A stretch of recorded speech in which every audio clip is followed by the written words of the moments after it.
Hello friends, હું ભૂમિ Mehta GST મિત્રમાં આપ સૌનું સ્વાગત કરું છું. આજે આપણી સાથે જીએસટી મિત્ર અક્ષત વ્યાસ ફરી ઉપસ્થિત છે. અક્ષત વ્યાસ કે જે ભારતના પ્રખ્યાત એડવોકેટ છે, the commercial tax practitioner association જામનગરના પ્રમુખ છે, the Gujarat sales tax bar association કે જે ગુજરાતના વકીલોની નામાંકિત સંસ્થા છે, એમના તે જીએસટી કમિટીના કન્વેનિયર છે. આ ઉપરાંત એમણે ઘણા ટેક્સ વિષયક પુસ્તકો, ન્યૂઝપેપર્સમાં આર્ટિકલ્સ અને વક્તવ્યો પણ આપ્યા છે. એમણે ટેક્સ વિશે ઘણા લોકોને માર્ગદર્શન પણ આપ્યું છે. તો વેલકમ અક્ષતભાઈ. નમસ્કાર. આજે આપણે અક્ષતભાઈ પાસેથી જીએસટી મિત્રોના પ્રશ્નોની ચર્ચા કરીશું અને જીએસટી વિશે વધુ ઊંડાણપૂર્વક જાણીશું. હવે એમ પૂછે છે આપણા એક જીએસટી મિત્ર કે એ વેપારી છે, એમને 2 ટેક્સ પ્રોફેશનલ રાખવા પડશે અને એમની કમ્પ્લાયન્સ કોસ્ટ વધશે. આ બાબત સાચી છે? હા, એ વાત સાચી છે કે દરેક વેપારીઓએ 2 ટેક્સ પ્રોફેશનલ્સ રાખવા પડશે.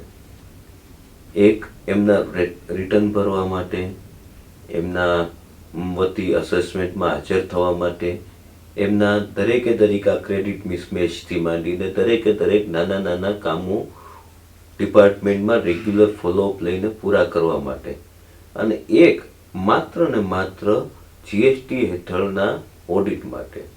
આજની તારીખે ઓડિટની સત્તા ચાર્ટર્ડ એકાઉન્ટન્ટ અને કોસ્ટ એકાઉન્ટન્ટ માટે છે, અને જીએસટીના ઓડિટ માટે થઈને એમણે ચાર્ટર્ડ એકાઉન્ટન્ટ અને કોસ્ટ એકાઉન્ટન્ટને રાખવા પડશે.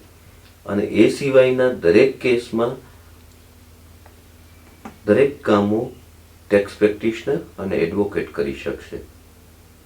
આજે મોટી કંપનીઓ અથવા તો મોટા વેપારીઓને આ વસ્તુ પોસાઈ શકે એવી છે.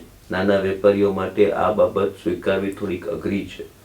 એટલે એમણે ટેક્સ પ્રોફેશનલ્સ એવા પસંદ કરવા પડશે કે જે લોકો તેને વન રૂફ સોલ્યુશન આપી શકે છે. વન રૂફ સોલ્યુશન વાળા ટેક્સ પ્રોફેશનલ આજે ઘણા બધા છે. અન્યથા મિત્રો, આપે ચિંતા કરવાની જરૂર નથી. 80% કિસ્સામાં આપ એક ટેક્સ પ્રોફેશનલ એટલે કે આપના એડવોકેટ ટેક્સ પ્રેક્ટિશનરથી કામ ચલાવી શકો છો.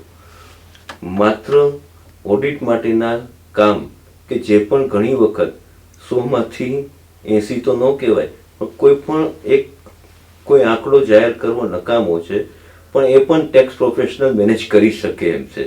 ઇન્કમ ટેક્સના આપના ઓડિટ રિપોર્ટ ઘણા બધા મેનેજ કરે છે. એટલે આવી ચિંતા રાખવાવાળા વેપારીઓએ 2 ટેક્સ પ્રોફેશનલ રાખવાની જરૂર નથી.